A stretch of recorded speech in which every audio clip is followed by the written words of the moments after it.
Welcome to Animal Rescue Postmortem, where we analyze animal rescue videos from around the world, breaking down techniques, outcomes, and the critical decisions that make these rescues succeed or fail. Hosted by Chief Carmack, who holds certifications in multiple technical rescue specialties and has over 40 years of experience in human and animal rescue. Get ready for an insightful look at these life-saving operations. Alright, let's see. Where are we at? We're at video number 6. Volume 9, video number 6. There will be adult language in this video. If that bothers you, or you got kids close by or something like that, you probably want to get them out of here. It won't be too bad, but I'm going in all in the Fish and Wildlife and whoever this local police department is here. Because it's a bunch of nonsense that we see in this video here. This is what it looks like when people who don't know what they're doing are doing this. Here we go. Fish and Wildlife capturing an alligator out here in the bushes. And let me say something here for a minute. This is part of living in South Florida. I'm sorry, in Florida. In other parts of the United States, they do have alligators. But look, if you are walking by... here, let me use them. I'm pointing with my finger. I need to be using the pointer. If you're walking by these bushes here and there's an alligator in here, you're probably not even going to see it until you see this. Just reminds me of the snakes that tried to eat me when I worked at the zoo. Anyway, so here we go. So the first thing we see wrong is we got this alligator on a catch pole here, and now we're starting to spin around, and this is exactly what it's going to do. And right here where this pointer is, it's hard to see because there's all this motion in this. This is an extending catch pole here. So, although they they do serve a purpose, they do have a place in animal rescue. I don't like them for really one reason, because there's a weak link here. Okay, so that said, let's watch how they're doing this. So they're dragging it out on a catch pole. It's spinning. At this point, the end of that catch pole has broken. It's broken. That's quite the feat to do to a catch pole. I've had a catch pole 20 years and I hadn't broken it because I know how to use that thing. Right now the catch pole's broken. You can see that it's bent. You see that? Now watch this. It bends it like one more time. I'm sorry, it wasn't broken yet, and now it's broken. You can see the flex there? And it grabs it. Now what? Now what? It grabbed it. So we can see, let's go back for just a moment. Right here, you see, this catch poles don't flex like this. We can see that is now broken. I don't know what part of it's broken, but it is clearly, they have this gator has broken this. Not only this, what else is wrong with this picture? It doesn't matter that they've got that catch pole around the snout of this alligator here. Where's his leg? Where's his foot? So if something happens, that fails. Now he's right in the firing line for that alligator. And let's go back for just a moment. Let's watch this. Watch the spinning. If the alligator gets a hold of your leg will either be torn off or so badly damaged they probably won't be able to fix it. Look at that. Look at that spinning. It's absolutely fantastic. Yeah, you're not going to survive that. I'm going to say your leg's going off. Alright, so let's get back to where we were. Here we go. Now they're using catch poles. Look, it's going to fight here. And the thing to do, you can tell there wasn't any real plan in place, and they're completely poorly equipped for this type of incident here.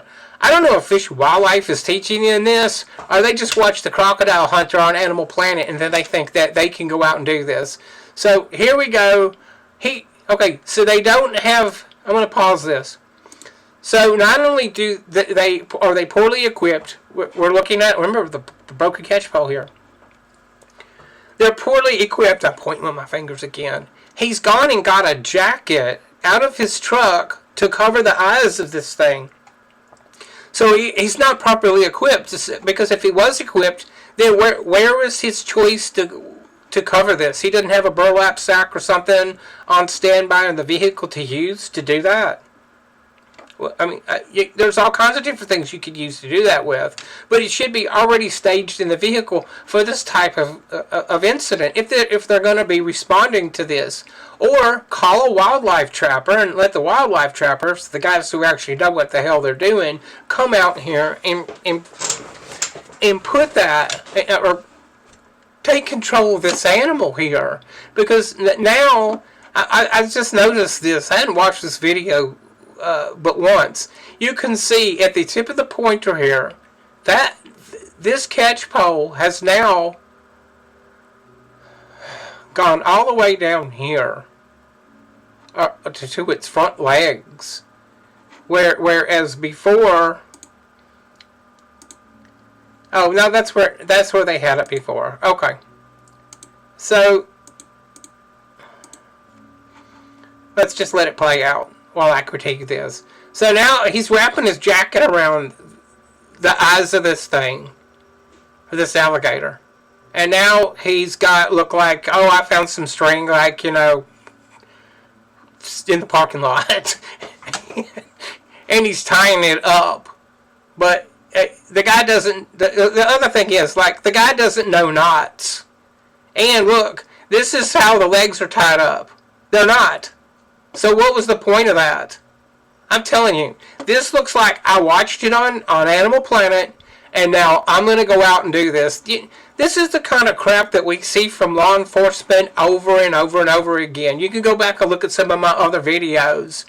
And now they're going to be doing the fist bumping and the high-fiving and all that stuff when there's no legitimate reason that they should do that. Please don't come up to me out on the scene, no matter what we've accomplished, and do that, because it's ridiculous and stupid ego nonsense. Alright, so they haven't done this successfully. This is an example of how not to do this. Okay? So they're patting themselves on the back, telling themselves how good they are, but they're not.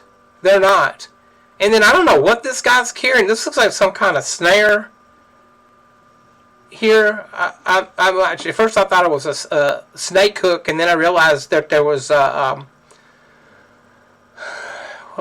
piece of aircraft rope or aircraft wire on the end of it. So anyway, just want to take a brief moment out of your video time here. Hope you're enjoying it. Make sure that you like, share, and subscribe over on the YouTube channel there. It's really important that you do that.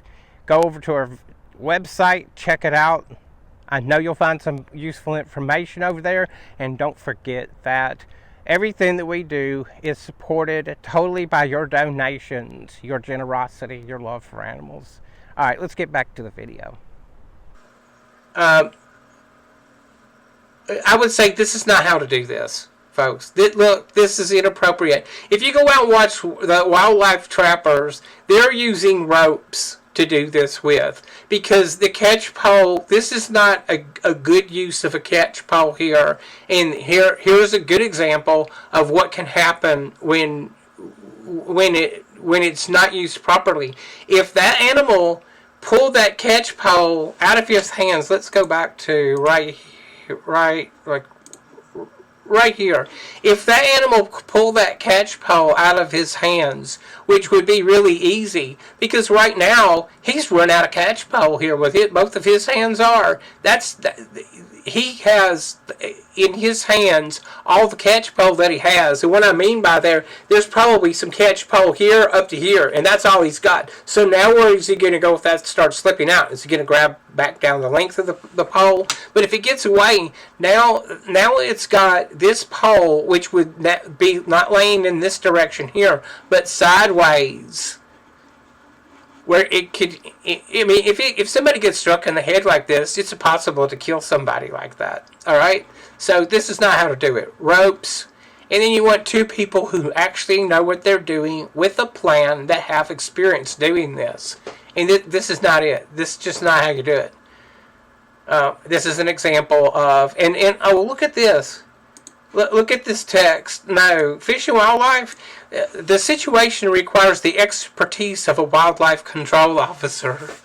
Whoever writes this stuff is a bunch of idiots. Alright, so, Fish and Wildlife, I'm going all in on you because you need it. You need to have people who are educating your people properly, and this is an example of that your lack of training and experience and preparation. Because what's he doing? What's he going to do? Put band-aids over its eyes? I mean, really, this is just so dumb. And you know, when somebody does crap like this, I'm going to go all in on it. Law enforcement, you know, we have to work with you, but if your ego's so delicate that you can't handle this kind of criticism, guess what? Don't do it and get it recorded, because if you do, you're going to be sitting here, or you're going to be sitting here, and I'm going to be making a video about you. All right. I don't know what else to say about this. Don't do it this way. Make sure you get somebody that actually knows what they're doing, and don't call these guys official wildlife or even animal control. This is not their function. This is not what they should be doing. Call a wildlife trapper. This is what their profession is. All right, that's it. Bye.